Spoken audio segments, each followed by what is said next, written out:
Hello, welcome to Tee It Up, and I'm back at the Mind Factor, and I'm with legendary Karl Morris. Some of you may have seen his works. Karl has been very, very influential in the world of psychology in golf, and worked with many of the leading tour players. So it's a very big thank you to Karl for doing this, Karl. And can I just say as well how much I enjoyed the 3 days? We've had a good 3 days, haven't we? We've had a great 3 days, and there's only two of us. There's only two of us left. Two of us left. The group's gone now, but it was a great group of people. Lots of good discussion, interaction. So it's nice to just share some ideas. I thought it was fascinating, fantastic, and again, thank you very much. So, Karl, can I just ask? You've worked with all of these elite players, and you've gone around the world and whatever. From that experience, what do you find is the one thing that sets maybe the really good players, and who do you find has been the most easiest to work with, or the most accommodating, or even the most influential? I think the number one thing I would say, and it's been a theme of this week, is that the individual is sacred. Everybody's slightly different. I think the very, very best players get very good at understanding themselves. Mm-hmm. I'm a great believer in golf, whether it's with your golf swing or with your mind. You need to understand your tendencies. So, in a swing sense, is the tendency to have the path too far to the right, too far to the left, club face open, closed, whatever it may be. And the same thing with the mental game. What are your tendencies? Is it more of an issue before the shot? Are you not good at dealing with outcomes? So there's a whole bunch of things, but it all comes back to that one key word which we've talked a lot about this last 3 days, is attention.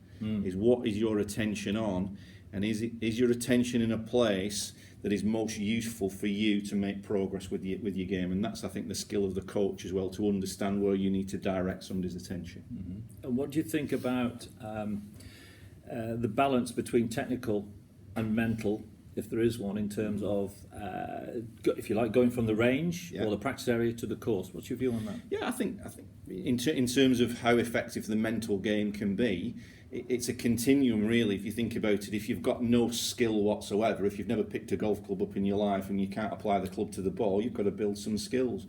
But for most golfers, it's there somewhere on that continuum, whereby they've developed some skills, but the skill doesn't transfer onto the golf course. Mm-hmm. And that's always been my passion, a big part of what we've been doing here.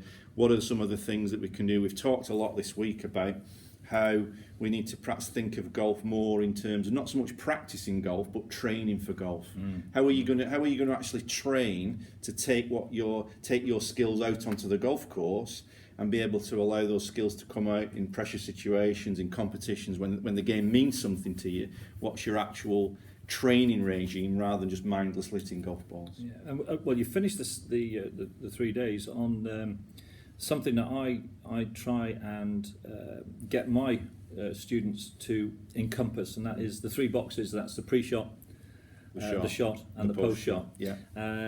How big a role do you think expectancy and acceptance play in that? For me, John, if somebody said what's the number one skill you'd want a player to develop, certainly after they've been playing for a while, I would say the skill of acceptance. Yeah. That if you divide every shot up into, as you say, your pre-shot, your shot, and your post-shot, for most people, what tends to happen is the post-shot on this shot tends to contaminate the pre-shot on the next shot, because they don't find ways of dealing with the inevitable setbacks that are out on the golf course. So to see acceptance as a skill is a great starting point, because people wouldn't necessarily think, well, why the hell would I need the skill of acceptance?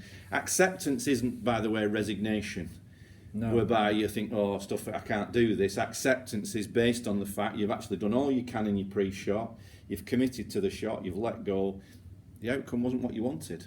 Okay, now you have a choice. Do you sort of rant and rave and start beating you up, or do you accept that and move on? And so it fascinates me how we can develop these three areas. Most of golf instruction only tends to be in the middle bit. It only tends to focus on the technical bit, which I'm not denying is hugely important. But you can work endlessly on the technique. If you're not aware of these other two areas, you'll be less than the player you can be. Yeah, people that I work with, I hope would say that I share that, and I think it's such an important feature. The number of times that you see you go into the clubhouse and all you hear is people reinforcing the negative shots they've had or experience they've had on the golf course. We've talked a lot about putting this week, and it's almost like people can't wait to tell you how bad they've putted and how many times they've three-putted, and confirming their own existing story about how bad they are as part of the game. Again, we've talked a lot these last 3 days about how powerful a story is. Because if you keep repeating a story over and over again, guess what? You'll believe it. Yeah. So you've just got a new book out on putting. What was that called? It's called The Lost Art of Putting. The Lost Art, yeah. Some people have joked that they've what's lost because they've never had it. But the idea behind the book is that there's a huge amount of science out there, which is great. I'm not saying don't work on your straw. I'm not saying don't get a correct putter fitted for you. But once you're out on the golf course, it's much more about the art of holing, of getting the ball into the hole. Yeah. So we go into a whole bunch of ideas about how a better mindset on the golf course, understanding some key issues, will allow you to just free up your putting. As people tend to get, paradoxically, most golfers are better at putting when they're younger and get worse as they get older, and that shouldn't really be the case, because it's not a highly, there's not the same physical demands on a putting stroke as there is on hitting a drive 300 yards.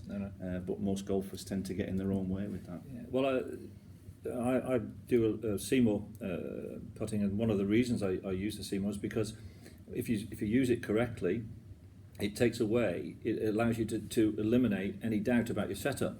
So that you hide the red dot, which is great for me because red is fear and whatever, so that's fine. But I picked up on one thing you said about the putting, and that is people prowl around the putt from all angles. But you make one observation about where you should read the putt from, which is? Yeah, I think one of the things Gary Nicol really taught me this is that you can gain an awful lot when you actually look on the low side of the putt. The low side, yeah. So when you look low side, one of the things that we really major on in the book is the importance of pace. Yeah. And yet most people understand that pace is important but don't really do much about it. And when you look from the low side of the putt, so our idea would be if you've got a 10-foot putt, kind of try and imagine you're going to draw a triangle. So you've got the 10-foot here and stand 10-foot low side, and you'll really see the true length of the putt, but also from low side you really see the slopes much more clearly. It's amazing.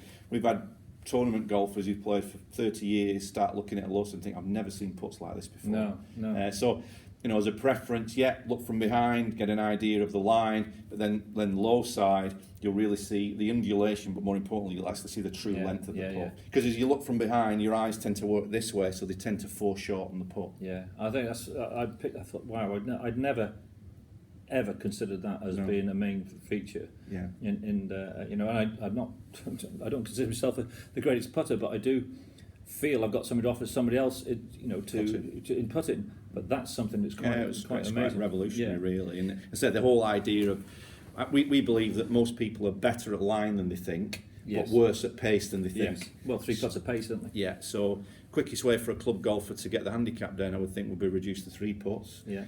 You're not going to 3-putt a lot because you missed the line by 3 foot, 6 foot either side, but you could easily 3-putt because your pace is so far out. So. Okay, well, look, one final thing. Yeah. You've got lots of stories and things to say about that, but how would you take what you have learned as a coach from the professional game to the amateur game? Because obviously you have a range of clients and whatever. Yeah. What would you think is the most important thing that you could transfer from that? I would say the most important thing, John, is first of all is get really clear on why you're playing golf, what you want from it. Not everybody wants to get down to scratch. Not everybody wants to turn pro.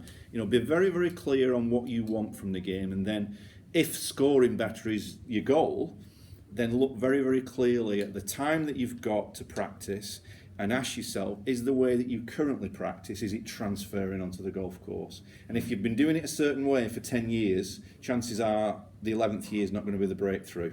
Yeah. You need to perhaps do something differently, and this is the bit that really excites me, that you can look at some of these concepts and put somebody in a better training environment, and they can make some real progress. Well, I can't tell you how much I've enjoyed it. It's been fantastic, and of course I'm now going to take this back to the Isle of Man. Right. I'm going to use the Mind Factor. I've never been to the Isle of Man, so you must. Oh, we're going to do it. We're going to do it we'll next get an year. evening over there at some We're point. going to. I know I've got a couple of tournaments. I need a caddy, so Right, I'm expensive. there you go. No, it's been fantastic, and I thank you for doing this, and I hope everybody that's watching it appreciates it as much as I do. Thanks ever so much, My Carl. It's pleasure. been really Thanks. great. Thanks Thank you. very Now. much. Thank Thanks. you. That's all from Teared Up, and speak to you soon. Thanks again.